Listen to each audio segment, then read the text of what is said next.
fights. Ooh. He's undefeated. He's now proven at super middleweight. What happens when he gets hit by Canelo Alvarez? If you think you're going to be the bigger, stronger, younger man that could probably take the bigger punch at this point, which is Munguia, it's going to be a dangerous recipe. Canelo's an excellent body puncher, so let's not forget that. He definitely has power. But is he a bad ass at 168? 150%. That's the Mexican in him. I love Jaime, but I just think he's going to walk into a bomb. May 4th from the T-Mobile Arena in Las Vegas, Sol Canelo Alvarez takes on Jaime Munguia for all the marbles, 168 pounds. We've got a collection here of people to discuss it. First and foremost, Munguia as a challenge. I think he is. He's undefeated. He's now proven at super middleweight. He's coming off the biggest and best win of his professional career. So there is momentum behind Jaime Munguia. Certainly there are weaknesses. He was hurt badly 2 fights ago. John Ryder had some moments against him. So it's a fair question to ask.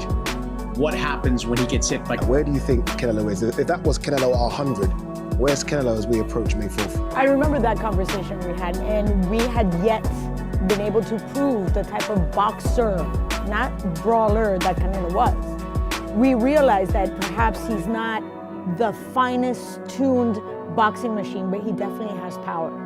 So maybe he is not, Sugar Ray Leonard, but we know he can hit because he did some damage on Bivol. Is he the pound per pound right now? No. Now we have Terrence Crawford. Highly qualified boxer.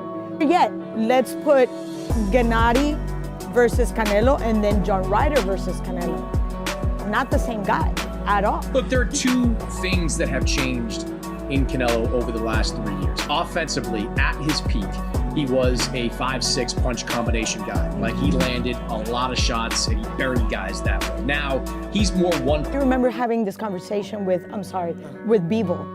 And as he's coming off the ring, he had just won the belt. He was excited. He was, he proved who he really is. And he said, don't take me wrong, just because I took this and I made it look easy, he lifted his arm, his whole left side was black and blue right off the ring. He said, he hits like a mule. And that's why I had to become Mr. Heisman so he wouldn't get close to me. Literally. So the adjustment in Bivol. Did Bivol say that? Yes, he did. Because that's what we need from Bivol. I got 2 things you don't have. Alongside Freddie Roach as well, and I think he looked a lot better against John Ryder.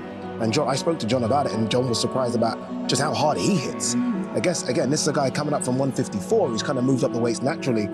What chance do you give Munguia against Canelo? An opponent that backs away from Canelo, that fights differently, because I don't think he knows how. Like, I just think he's got one speed, and that's 100 miles per hour straight forward. An excellent body puncher, so let's not forget that.